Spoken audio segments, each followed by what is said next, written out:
Carmen Sánchez y soy la directora de Editorial La Plana del Grupo Consejo. Estamos aquí para presentar un libro que ya tiene su historia y su trayectoria, y os lo iré contando. Y el autor es el señor Josep Fullà, el de en medio. Luego a su lado está el escritor y periodista y crítico habitual de Editorial La Plana, muy requerido por todos los escritores, y en esta ocasión además ha sido el traductor de la obra, porque estaba escrita en catalán. Y como se va a ir para Estados Unidos esta obra, porque ya tengo a mi agente literario en Miami que ya lo está esperando, pues tenía que estar escrito en castellano. Luego ellos ya se ocuparán de traducirlo al inglés, pero claro, en catalán no hubiesen entendido nada. Y él se ha ocupado pues de la traducción, que es una traducción buenísima. Yo este libro lo he disfrutado mucho, no es una presentación más de un libro más, es nuestro libro, de los tres. Él lo ha escrito, José Luis lo ha traducido y yo lo he corregido. Entonces lo disfruté en catalán y lo he disfrutado en castellano, porque he tenido que corregirlo. Y es un libro que me ha hecho sentir tantísimas cosas que era impensable que una novela del oeste pudiese hacer sentir nada a una persona como yo. Porque, bueno, por muchas cosas, que no hemos venido aquí para hablar de mí, pero que es un libro que llega a lo más hondo del alma. Es mucho más que una novela.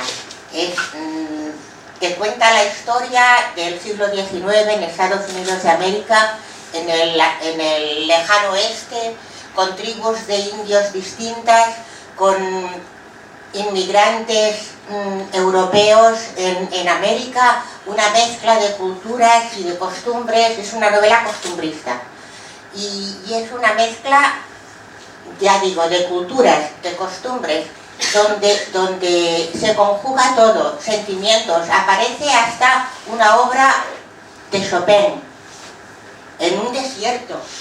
Es maravilloso. He llorado, he reído poco con este libro, pero he sentido muchísimo, y eso es fundamental. Cuando se lee no puedes leer para pasar el rato ni para entretenerte, a veces te interesa mucho, pero cuando te deja pozo, pues entonces ya forma parte de tu vida, porque lo recuerdas. Hay muchas cosas que me harán recordar algún pasaje de este libro. Bueno, es fantástico. Yo casi nunca hablo del libro, para eso viene el crítico, pero esta vez no lo he podido evitar. Yo les contaré quiénes somos y qué hacemos. Nosotros somos la editorial, empezamos hace 39 años, ¿verdad? El día 15 de este mes ha hecho 39 años. Ya somos malditos, ¿eh? Pues empezamos siendo la editorial de los escritores noveles, o sea, escritores cuyas obras están en el mercado, porque al no ser personajes mediáticos, no salir por la tele, pues las editoriales convencionales no quieren publicarles nada. Entonces, nosotros sabíamos que había un sector muy amplio y desatendido, que era gente que sabe escribir, que tiene algo que decir y que sabe cómo decirlo, pero que no puede salir a la luz. Entonces empezamos siendo la editorial de los escritores noveles. Con el tiempo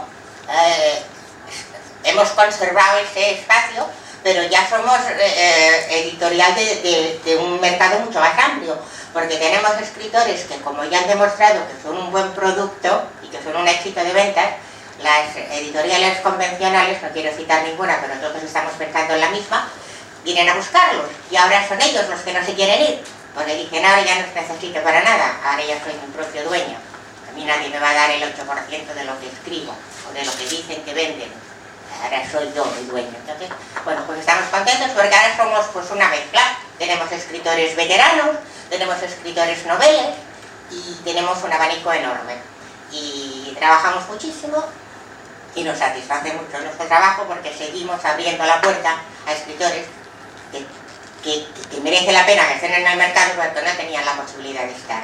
Pues eso es Editorial La Plana. Hacemos todo el servicio de editorial, o sea, todo. Si necesita corrección se corrige, ahí tenemos un ejemplo. Luego hacemos la presentación oficial, como ahora, la distribución a las librerías. El día de San Jordi ponemos stand, pondremos stand, José Antonio, aunque caiga en sábado. Y ponemos stand, un stand de 20 metros en Rambla Cataluña, y vienen nuestros escritores a firmar libros y hay ruedas de prensa y es muy bonito. Entonces hacemos un seguimiento de las ventas ya para siempre, una reposición, vamos haciendo segundas y terceras ediciones a medida que se van vendiendo. Bueno, pues es un trabajo muy bonito. Yo cuando vuelvan a hacer, volveré a hacer lo mismo. Y ahora ya paso la palabra a José Luis Caballero, que nos va a dejar con la boca abierta. Bueno, antes de empezar a hablar del libro, hace unos días cuando me presentaron este libro y vi la portada, en la edición en catalán... Perdona, acércate esto. La portada es prácticamente igual. Cuando vi esta fotografía, de pronto me acordé de una cosa que me había ocurrido de pequeño, que ya casi se me había olvidado. Cuando tenía 9 o 10 años, conocí a un chico en la calle, un muchacho de mi edad. Ni me acuerdo del nombre ya, pero sí me acuerdo mucho de su cara, que era un niño un poquito raro, era un niño absolutamente inexpresivo, que no reía nunca, no lloraba, hablaba muy poco.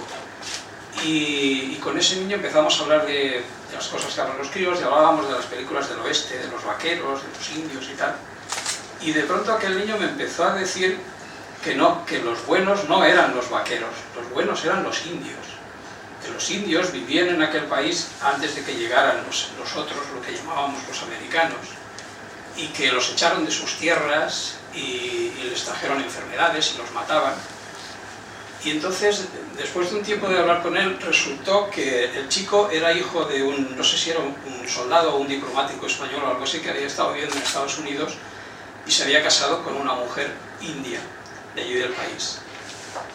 Y desde aquel momento a mí me cambió completamente la idea que tenía de los indios americanos, y desde entonces pues ha sido una cosa que me había interesado siempre. Hice algunos reportajes cuando trabajaba en la revista Lectura sobre las reservas indias en las Colinas Negras, y mira por dónde me llega el libro este para trabajar en la traducción. Como os podéis imaginar, pues fue un alegrón para mí, y pensé, pues bueno, es una suerte poder leer un libro de estas características y enterarme de cosas, algunas cosas que ya sabía y sobre todo muchas cosas que no sabía, porque si algo tiene este libro que destaca sobre todo lo demás, es una cantidad de información increíble. Si lo habéis leído, si tenéis interés en leerlo, os aseguro que vais a salir unos expertos en lo que es el lejano oeste, que son las tierras más allá del Missouri, y sobre todo de las tribus indias que hoy en día, por desgracia, están metidas en reservas y que ya no son lo que eran. Es, como decía Carmen, es un relato del oeste americano, pero desde luego no es una novela al uso, no es una novela de pistoleros, sobre todo porque está tratando de una época muy antigua, es una época anterior a la Guerra Civil norteamericana, y tanto en las novelas como en el cine estamos acostumbrados a ver esa vida de Estados Unidos posterior a la Guerra Civil, donde se dan las guerras indias y donde se ha desarrollado toda esa mitología del pionero y del pistolero en Estados Unidos. Esto es muy anterior, en la época en que Estados Unidos todavía es un país por explorar, es un país que está creciendo, que está recibiendo continuamente inmigrantes de todas partes del mundo, en el que conviven muchas tribus indias, tan diferentes entre ellas como con el hombre blanco, entre que conviven con los inmigrantes ingleses y sobre todo con inmigrantes franceses, que hay muchos, con restos de inmigrantes españoles que todavía quedan por aquellas tierras, y te vas enterando poco a poco de cómo se va formando, cómo se va creando esa gran nación, tal y como vas leyendo las aventuras del protagonista, de Jeremy Haynes Clark. A mí, en cierto modo, esta novela me ha recordado, más que una novela del oeste, me ha recordado a esas novelas de aventuras que escribía Julio Verne, por ejemplo, o Rudyard Kipling. Y desde luego tiene un rasgo igual o muy parecido al del Ulises, al de la Odisea de Homero, porque se está tratando no solo de un viaje en el espacio, sino que se está tratando de un viaje interior, en el que las personas que participan en esta gran exploración, en este viaje, al mismo tiempo que van descubriendo nuevas tierras, se van descubriendo a sí mismos y van cambiando y se van convirtiendo en otras personas diferentes. De hecho, el autor hace una cita de la Odisea que dice que al volver de un viaje tan intenso, había enriquecido tanto a Ulises que cuando volvió a Ítaca la encontró empobrecida. a mí esto me ha parecido que señalaba perfectamente el sentido de este gran viaje, ¿no? De un viaje que parte desde la ciudad de San Luis, en la ribera del Missouri, hacia las tierras del noroeste, las grandes tierras todavía por explorar en aquella época, llenas de tribus indias enfrentadas entre ellas, las tierras de los bisontes, las tierras de las colinas negras, las tierras de Yellowstone, todas esas cosas que después hemos ido conociendo a lo mejor con otro tipo de novelas o de películas, pero que en aquel tiempo era un país desconocido. A caballo del protagonista principal, de Jeremy Haynes Clark, salimos desde San Luis, después de hacer el primer viaje, a uno de los primeros viajes con esas grandes barcazas que cruzaban el Mississippi y el Missouri en otros tiempos. En esta época en la que él sitúa la novela todavía es algo que se está empezando a hacer, que todavía no es el medio de comunicación habitual, pero ya se está empezando. Y a partir de ahí todo el grupo explorador empieza a recorrer las malas tierras. Yo recuerdo que hace poco he vuelto a ver otra gran película que he visto muchas veces, que precisamente se llama así, Badlands, Malas Tierras, en las que es impresionante ver ese espacio tan inmenso, con unas montañas al fondo, que cuando un viajero está todo un día viajando, sea a caballo, sea en una caravana, sea a pie, o más modernamente en un coche, todavía las montañas que están allá lejos siguen estando igual de lejos, después de todo un día de viaje. Y eso es unas tierras tan impresionantes que yo al leer esto es como si me encontrara, en ese momento como si me encontrara yo mismo dentro de ese grupo y estuviera viajando ahí, porque este libro yo creo que hay que vivirlo así. Normalmente se dice, de una novela de este tipo se dice, oh, es tan magnífica que no la he podido dejar, he estado un montón de horas hasta que la he terminado. No, eso es una vulgaridad que se dice habitualmente de cualquier novela, pero no es eso.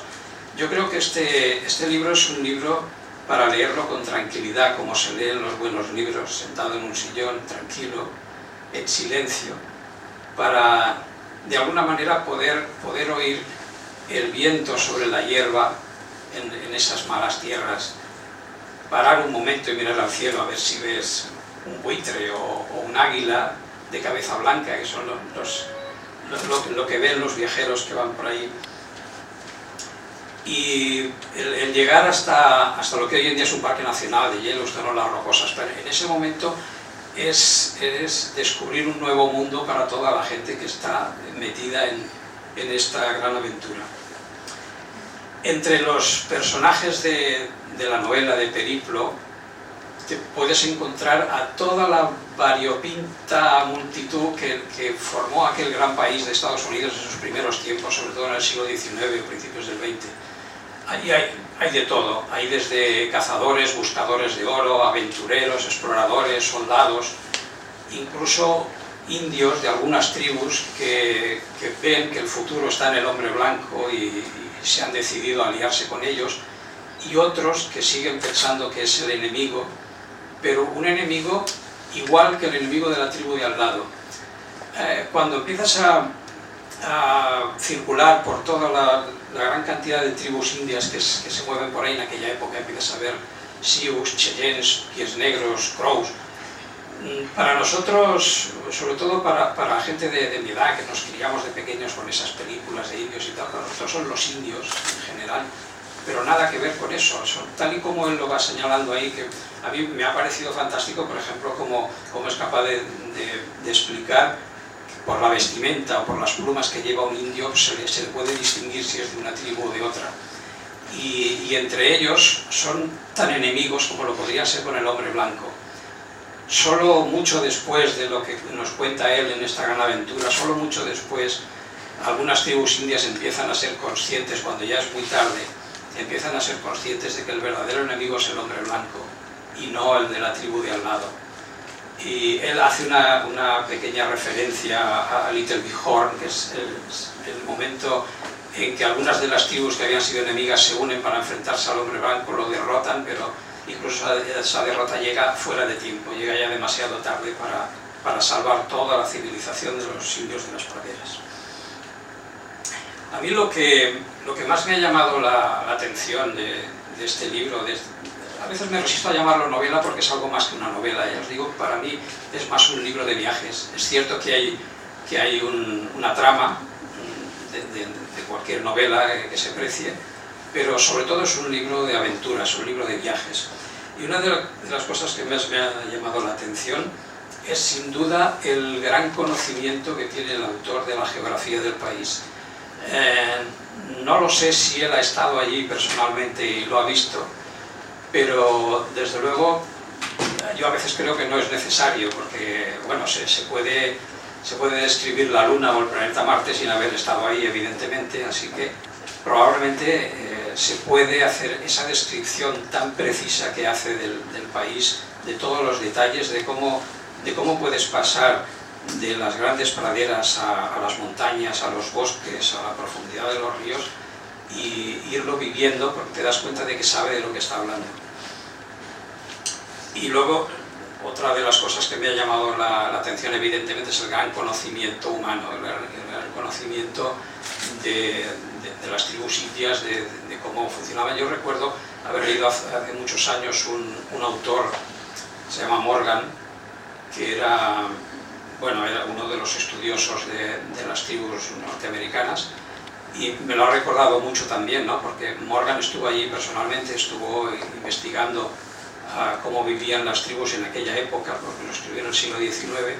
Entonces, cuando he vuelto a leer este tipo de descripciones y de explicaciones sobre cómo eran los indios, sobre su modo de vivir, he encontrado que nuestro amigo Josep sabe de qué está hablando perfectamente. En cuanto a lo que diríamos la forma del libro, a mí me parece que es un libro magníficamente escrito. Es un libro en el que se dice lo que se quiere decir, en que los personajes están bien definidos, donde se juega con algo que cuando escribes novelas sabes que hay que hacerlo habitualmente.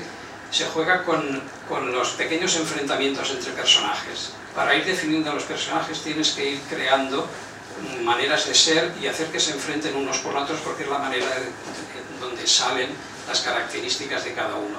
Y eso él lo hace, y te vas encontrando pues como la presencia de una mujer hace que dos hombres, uno más mayor y otro más joven, tengan un cierto enfrentamiento, como el buscador de oro, que solo piensa en eso, tiene también un pequeño enfrentamiento con el explorador, al que no le interesa el oro, sino que le interesa el país. Y todas esas pequeñas diferencias entre un personaje y otro es lo que hacen avanzar el relato y lo que hacen que al final te creas a los personajes y les veas unas características. Y a mí me gusta remarcar esto de que es un libro para disfrutarlo en silencio. Es un libro que se tiene que leer con calma, con tranquilidad, no hay ninguna prisa, que se puede dejar aparcado un rato para pensar en lo que has leído y darle unas cuantas vueltas, y sobre todo es un libro para aprender. Yo diría que probablemente el valor más importante que tiene este libro es que es prácticamente un libro de historia, es un libro de antropología en el que puedes aprender un montón de cosas que a mí personalmente siempre me han gustado y me han atraído, pero incluso para la persona que nunca se le ha ocurrido que los indios son algo más que en las películas norteamericanas, pues me parece un buen principio para empezar a conocerlos. Y eso es todo.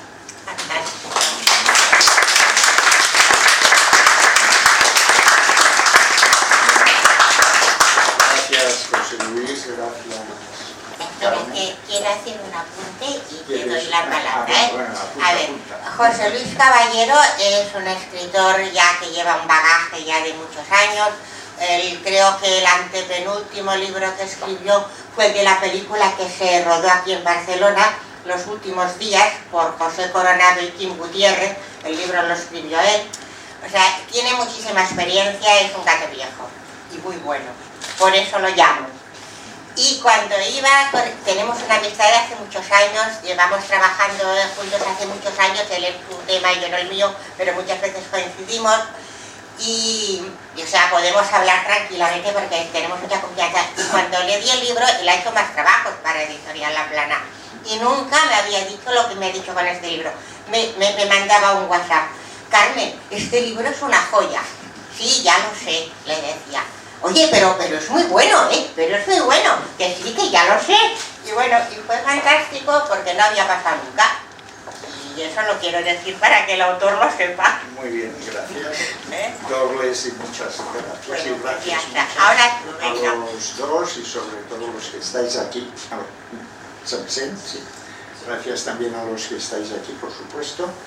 Y redundando en lo que ha dicho el amigo José Luis, que Perico es una narración de carácter odiseico, con un personaje, Jeremy James Clark, que como Ulises tiene que volver al hogar, pero aquí hay una gran diferencia, y es que si bien Ulises en Ítaca lo tiene todo, una residencia, supongo que hoy en día tendría una segunda, una tercera residencia, es igual, esposa, hijo, casa propia, un arco enorme y mágico, un perro también enorme, un hijo que también le espera y le quiere, el pobre, entre comillas. Jeremy James Clark tiene lo que ha perdido, lo que pudo tener, pero que no tiene. Solo el cumplimiento, el éxito de la misión encargada justificará el regreso a casa y cómo regresa a casa. Y voy a poner un poco de intriga, y si es que regresa a casa. Entonces el trayecto trama está situado concretamente en 1833, como has dicho muy bien, bastante antes de la Guerra Civil, e incluye también la mitad del viaje que los señores Lewis y Clark realizaron en 1804, esto es histórico también, sí señor, después de la compra de Luisiana por parte de Thomas Jefferson, que la compró al mismo Napoleón por $23.000, que podían ser euros, podían ser libras, podían ser lo que fuera, pero fuera lo que fuere, fue una ganga, fue una auténtica ganga. Entonces, este viaje iniciático de Lewis y Clark se va citando numerosas veces, primero por el contexto histórico que has citado con mucha razón y gracias,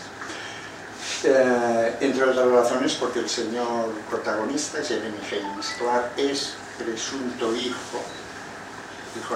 sobrino del Jim Clark, de la propia expedición de 1804.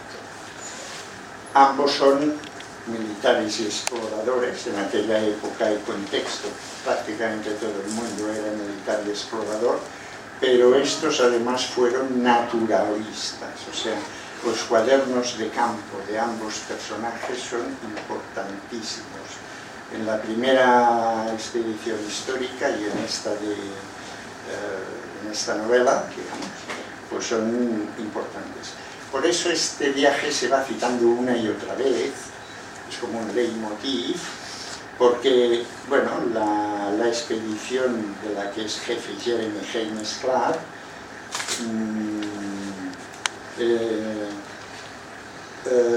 esta expedición, pues, descubrió paisajes, que llegó hasta el Pacífico, pero estos se quedan en las rocosas. Y luego, pues, esta expedición de Jeremy James Clark propiamente dicha, pues tiene como objeto estudiar los recursos geológicos. Se descubriría oro más tarde, otros elementos, la caza, el búfalo, todo esto, el contacto con las tribus indias y también, claro, aquí aparece un avance, una proyección mental de todo lo que aquello podría ser, ¿no? Por ejemplo, cito una caravana que va a Oregón, donde aparece Chopin, la música de Chopin, que, bueno, había pocas caravanas y había poca gente que todavía iba a Oregón, pero Oregón ya era, en 1830 y tantos, un territorio esponja, un territorio donde acudía mucha gente.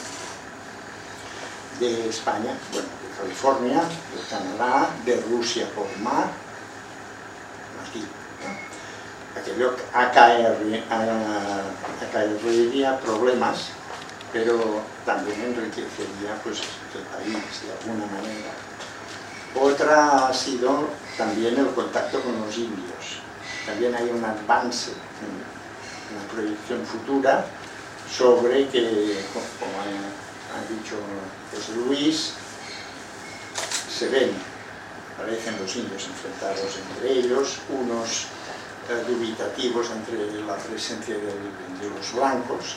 Claro, estos blancos, James Clark y otros personajes, no son seminaristas, pero sí son buenos chavales, por decirlo así. No todos los que llegaban allí eran tan buenos chavales como estos. Y creaba, como en el lenguaje taurino es muy frecuente, entre los indios mismos había una auténtica división de opiniones con la llegada de los blancos. Había unos indios, por cierto, como los Shoshones, que han sido citados muchas veces, fueron decisivos en la expedición de Lewis y Clark, porque Shaka Hawea, una joven Shoshone, les guió a través de las rocosas. Sin ello, la expedición de 1804 sin duda no hubiera tenido éxito. Y también aparece otra Shoshone que realiza una función especial. Los Shoshones, aparte de un personaje histórico también que fue Washakie, que fue un jefe Shoshone muy importante, que vivió, parece ser, más de 100 años, hasta principios del siglo XX, enseguida vio que los blancos podían traerles el bien, el progreso, fue aliado de los blancos. Exploradores suyos guiaron a Custer contra los Sioux, la cosa acabó en un desastre, pero Washakie y los Shoshones siempre fueron aliados. Con ello, recalco también las expresiones del compañero, no significa que estos fueran los buenos o los malos, era división de opiniones. Bueno, estos hechos y estos avances futuros, como también la caza del búfalo, evidentemente aquellos exploradores vieron manadas de búfalos inmensas que cubrían la pradera, pero ya en los años 30 ya había cazadores que cazaban, inclusive los indios, que cazaban a mansalva búfalos, o sea que ya se plantean estos inteligentes personajes y sensibles, pues una posible caída del búfalo en aquellas praderas. Estos hechos, cada hecho cambia un poco cada personaje que aparece, cada hecho, cada circunstancia lo cambia, poco mucho, pero lo cambia. Pasan muy bien, en efecto, del amor al odio, del interés al desinterés, e incluso a la traición. Vamos a ver el escenario aquí. Sí, nos cambiamos.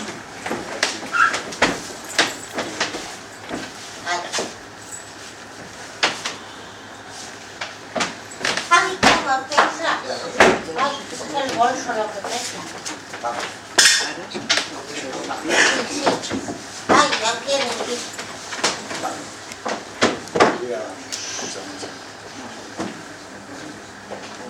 Ven, ponte en un ladito. Bien.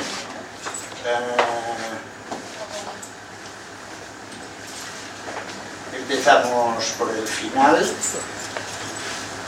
Este puede ser el mismo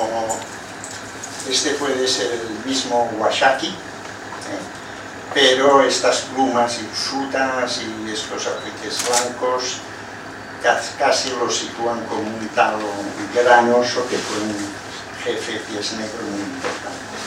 Pero bueno, el principio está sobre todo en el itinerario, en el encuadre, el marco. Aquí tenemos lo que es bien, ¿sí? Bueno, hacemos lo que podemos. Xavier, si s'apaga la llum pots filmar? No pots apagar la llum. No, bueno, pues... No, perquè no es pot, perquè necessita el tècnic. Bueno, esta figura, claro, es un mapa de trabajo que he utilizado personalmente y la grabación es sobre 1804. Se ve casi todo el territorio de la Luisiana, donde Luisiana está al sureste, y casi todo este territorio hasta la divisoria de las rocosas que están por aquí, pues todo esto era la Luisiana. Entonces empezaron, esto se ve en rojo, Mississippi, desde mayo de 1804, Mississippi arriba, contracorriente, empalmando con el Missouri, contracorriente en vela con remo, desde el mes de mayo, donde la corriente es muy fuerte por el deshielo. Tardaron meses hasta llegar a esta zona, cerca de la frontera de Canadá, donde los Haidastan mandan, los atendieron muy bien y tuvieron que pasar allí el primer invierno. Luego, a pie más que a caballo, otra vez con la barcaza, que tendría unos 15 o 20 metros de eslora.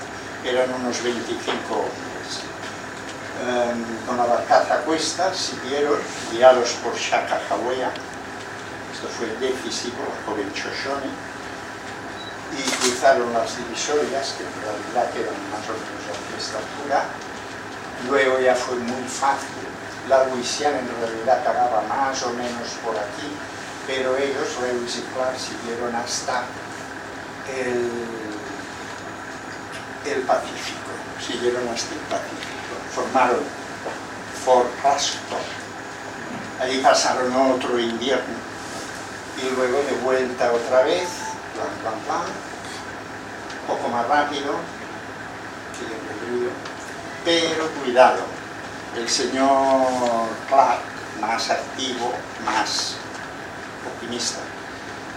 En una película llamada Horizontes Azules está interpretada por Charlton Heston, que es una película de los años 50, poco antes de Ben Hur, pero que luego se ha proyectado varias veces. Claro, aparece Charlton Heston en plan épico y todo eso que sabemos, pero lo que más hacía este señor era tomar apuntes de la naturaleza.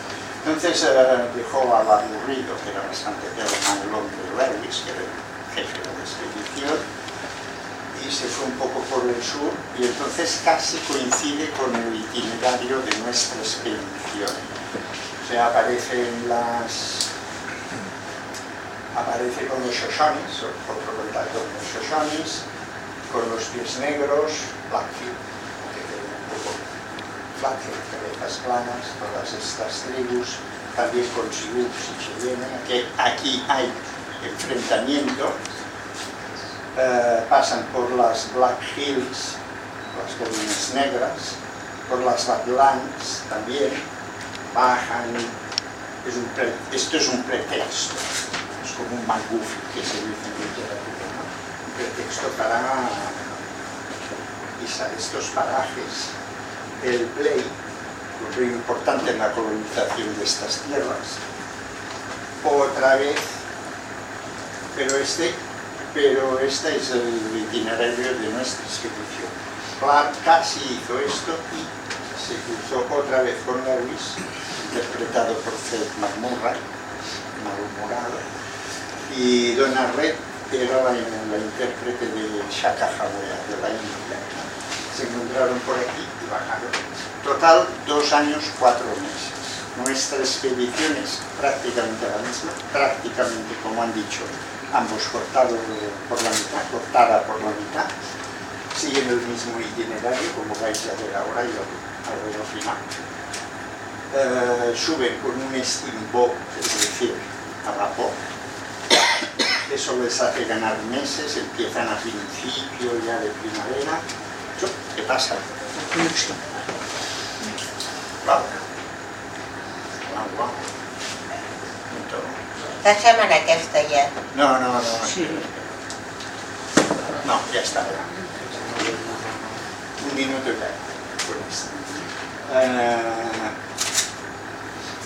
por aquí, Fort Clark fue edificado en honor de Clark, sitio, caballos. Entonces aquí sí que vuelve, como hiciera su señor tío, a contactar con Shoshones, Yellowstone, Black Hills, Badlands, Clay, este sí, que llega hasta el surcón de Clay y vuelve a San Luis también, después de 8 meses de trayecto. Y ahora sí que vamos a por la siguiente. Bueno, este es todo un estereotipo. Esta figura suena, la habéis visto todos algunas veces en películas, en revistas, tal. Puede ser un Davy Crockett del este, puede ser un, ¿cómo se llamaba? Un Daniel Boone del este, pero puede ser un Mountain Man del oeste, de esta zona de las Rocosas y de esta época de las Rocosas.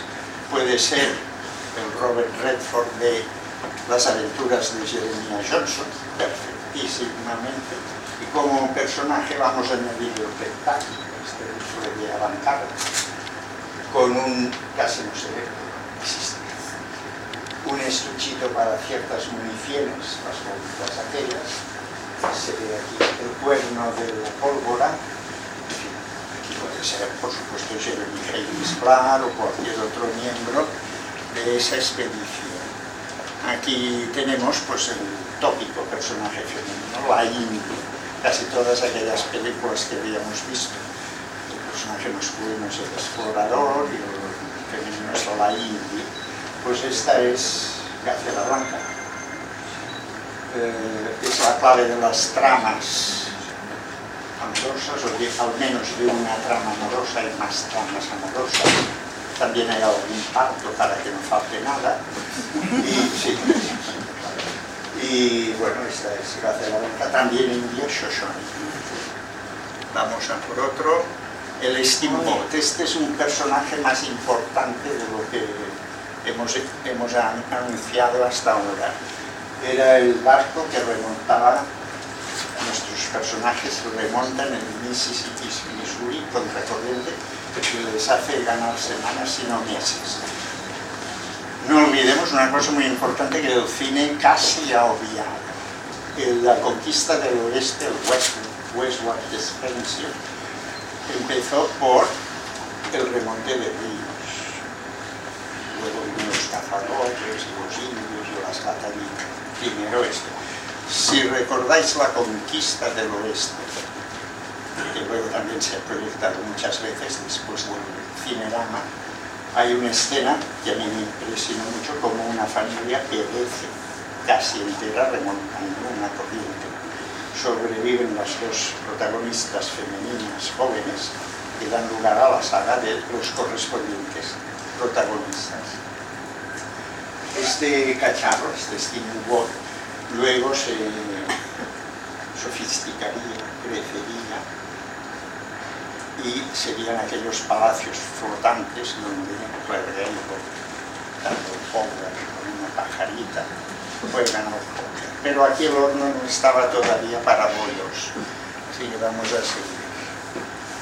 Y bueno, algunos hemos jugado muy fuerte, pequeños, pero este no es un juguete, quizá no lo podáis leer, pero sí existe. Es el Ford Union, donde hay pasajes importantes de la narración. Ford Union, en 1838, 5 años más tarde, cuando yo lo describo todavía no existían estas torres, sí existía esta estancia donde el comercio con pieles era importantísimo. Esta casa, la única que tiene 2 plantas, alojó exploradores y personajes del oeste muy importantes, y mencionaré uno para mí más importante, que fue Ferdinand Haldane. Es como el músico, pero no era el músico. Ferdinand Haldane fue el geólogo y explorador del oeste, que 3 décadas más tarde convertiría el Yellowstone en el primer parque nacional y natural, mejor dicho, natural de todo el planeta. Estuvo alojado varias veces. Hay tiendas de indios, pero muchas veces no había 3 o 4 tiendas de indios, había muchas más. porque aquí se formaban plotats. Plotats es, como en francés, un rendezvous, es también reunión de indios exploradores y comerciantes. Los primeros contactos fueron evidentemente comerciales, y intereses y todo esto. Entonces, la bandera también indica que el ejército ha puesto la nariz aquí y estos acabaron siendo fuertes militares. Siguiente. Aquí, bueno, el plotatge, estas reuniones acababan en un partido de custallada, como aquí pasa muchas veces, pero no era fútbol, era lacrosse. Aquí tenemos la pelotita, aquí tenemos las porterías, aquí tenemos los jugadores, había tarascadas a tope, total que muy divertido. El señor Jim Clark, el tío del protagonista, entre otros apuntes tiene esto. He tenido la suerte de tener acceso a bastantes pasajes de su cuaderno de octubre, hace bastantes años. Me impresionó. Era como, dibujaba como aplanaban la cabeza. Los flatheads, se supone, cabezas planas. Aplanaban la cabeza a los bebés para que luego tuvieran la cabeza plana y así pues no se estuvieran más guapos. Parece que esta práctica se hizo también en los Andes, en la zona de Perú, con incas y todo esto.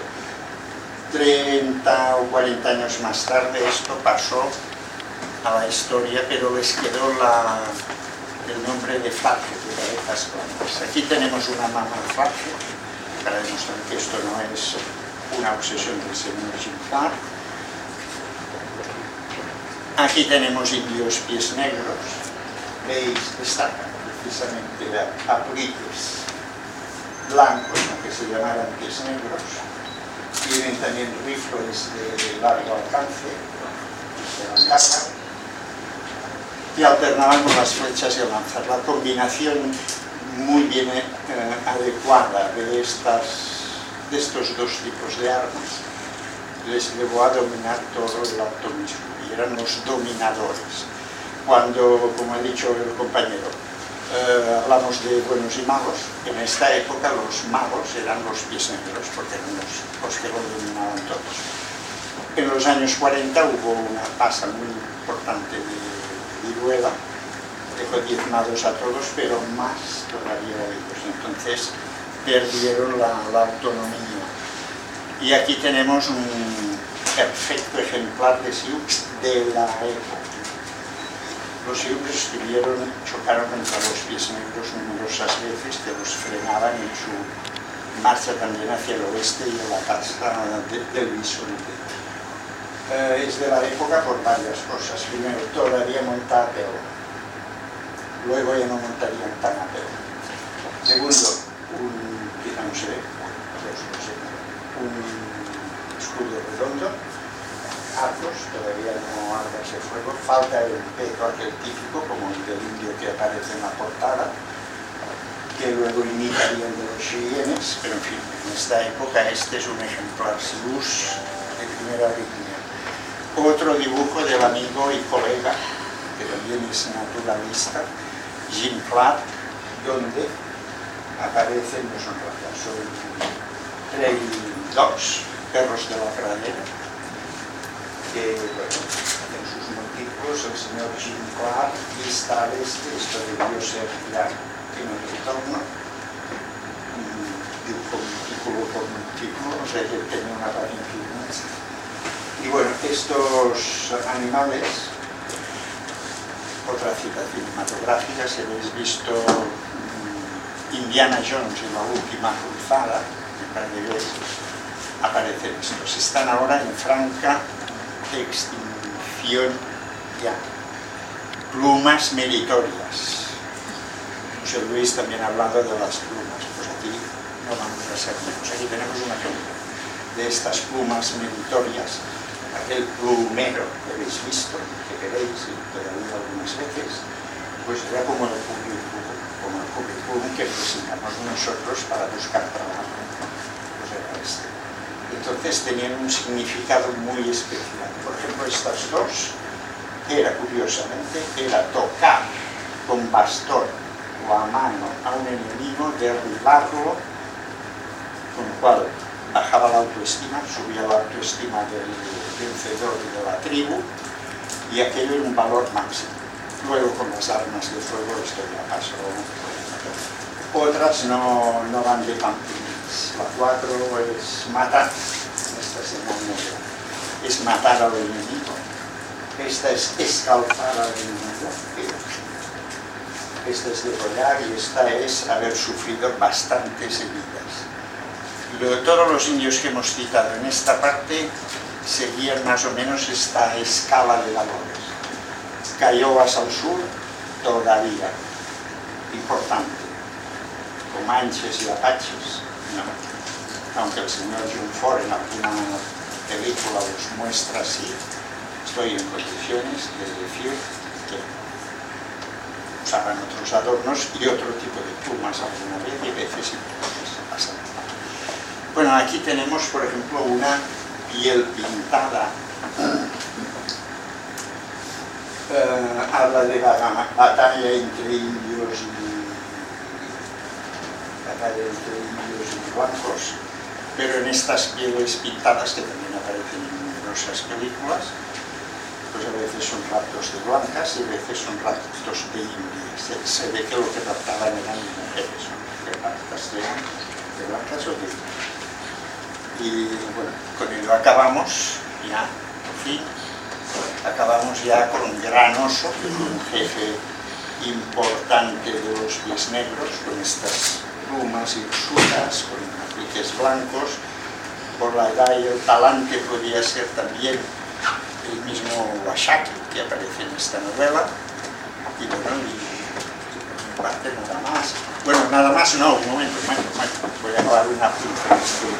Voy a redundar lo que también ha dicho mi amigo José Luis, y es que lo importante no es esto solo. Ahora voy a citar a un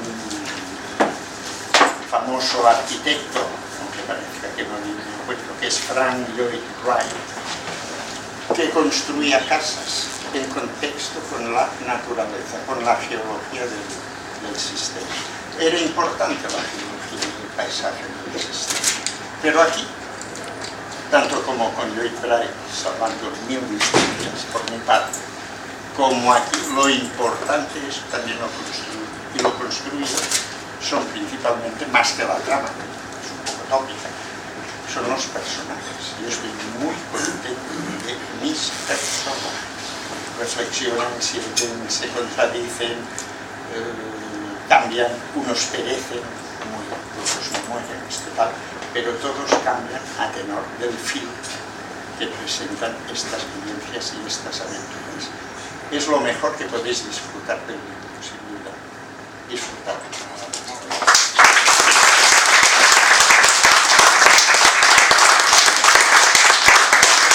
El autor del libro, si no lo sabíais, supongo que ya lo habéis adivinado, es profesor de geología, es geólogo. Y nos ha dado una clase magistral. He tratado a algún personaje como colega porque es... Claro, por eso se lo digo, supongo que ya lo habrán pillado. ¿Algo más? ¿Queréis añadir algo? ¿No? ¿Y tú tampoco? Pues bueno, el autor nos invita a merendar y yo os invito a comprar el libro. O sea, saliendo a la izquierda en el mostrador os venderán los libros, él os lo firmará y delante tenemos un catering con cava y cositas muy buenas. Y muchas gracias por haber venido. Ahora sí te quedas aquí a firmar. De momento.